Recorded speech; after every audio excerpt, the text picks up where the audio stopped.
article qui montre que le RN part complètement en couille. Et donc en même temps, peut-être que ça dévoile sa face. Alors après, on va voir que Marine Le Pen a corrigé son député.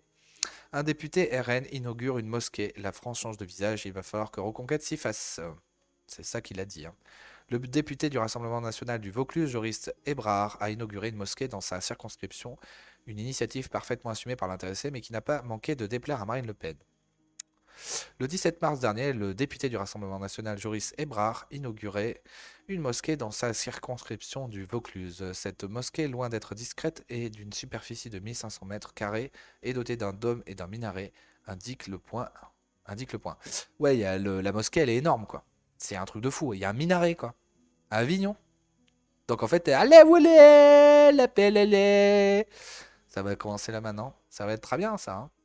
Putain, mais moi je brûle tout quoi là. Non, non, j'ai pas dit ça, j'ai pas dit ça. Invité à la cérémonie d'ouverture de l'association culturelle franco-turque du Grand Avignon, sa présence n'a pas manqué d'étonner, voire de frapper de stupeur au sein du Rassemblement national. Joris Ebrar, proche de la communauté turque du Pontet, ne s'est pourtant pas vanté sur les réseaux sociaux de cette initiative. Pourtant, son collaborateur assure que le député du Vaucluse assume totalement. Joris Ebrar assume totalement pourquoi aurait-il refusé de se rendre à l'inauguration alors qu'en tant que parlementaire, il peut être reçu à l'ambassade de Turquie. D'accord, ça, ok. La communauté turque fait partie du Pontet.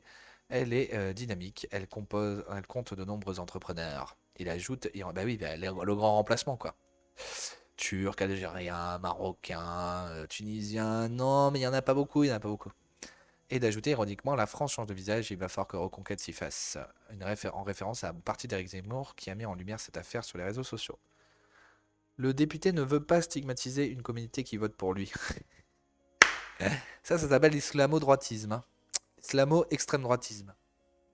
Si Marine Le Pen n'a pas prévu de sanctionner le député, celle-ci a désapprouvé très clairement l'initiative personnelle de ce député. D'autres cadres du parti s'indignent, c'est vraiment n'importe quoi, ils tournent le dos à ce qui fait le cœur de la mobilisation de notre électorat. Relais Le Figaro. Ah bah je dis ça à des gens que je connais, je peux vous dire qu'ils vont plus voter RN, hein, putain. C'est pas bien, franchement, il pourrait y avoir une alliance RN Reconquête et là c'est en train d'exploser encore plus que d'habitude. Entre Zemmour qui vient encore plus insulter, et ça là. Son adversaire aux législatives de 2022, Farid Farissi, tendance l'élu. Le député adhère à un parti xénophobe et fait du clientélisme local. C'est le RN façon provençale. Putain. En effet, selon le chargé de presse de Joris Sebra, l'élu fait 60% parce qu'une partie de la communauté turque vote pour lui. Il ne veut pas les stigmatiser. Un clientélisme assumé, mais Xavier Magnin se veut rassurant. Le fait d'inaugurer une mosquée n'en fait pas un musulman pour autant. Il faut arrêter les amalgames. Donc l'inauguration, on va regarder vite fait. Donc, comment il s'appelle le député Joris Ebrard. Ebrard. Ça c'est français, ça paraît français, je sais pas. Voilà. Donc il y a Marion Maréchal qui a fait un sacré tweet hein, par rapport à ça. Marion Maréchal, je suis extrêmement déçu et scandalisé par l'inauguration de la mosquée turque du Pontet par le député RN Joris Ebrard. Je le suis d'autant plus qu'il fut par le passé un compagnon de route lorsque j'étais moi-même député de le Vaucluse. Voilà. Moi, le truc que je trouve le plus choquant, c'est que personne ne s'étonne que cette mosquée, elle est pro-turque. Le mec, il l'inaugure avec pas un drapeau français, un drapeau turc derrière. Et c'est un député de la République. Et ça a été financé par des étrangers. C'est ça qui devrait être le plus choquant, en fait. Tout le monde s'insurge, la machin. Mais bon, c'est pas grave. Voilà.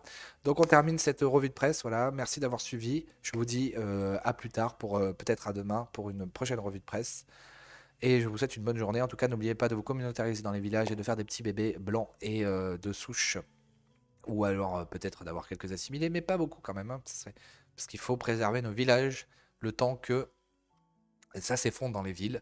Et donc empêcher l'installation de migrants dans les villages. Et pour ça, il faut les redynamiser, faire des familles, faire des bébés par nous-mêmes et empêcher qu'il y ait le grand remplacement dans les petits villages. Voilà, je vous souhaite une bonne journée et je vous dis à demain pour de nouvelles aventures. Bye bye.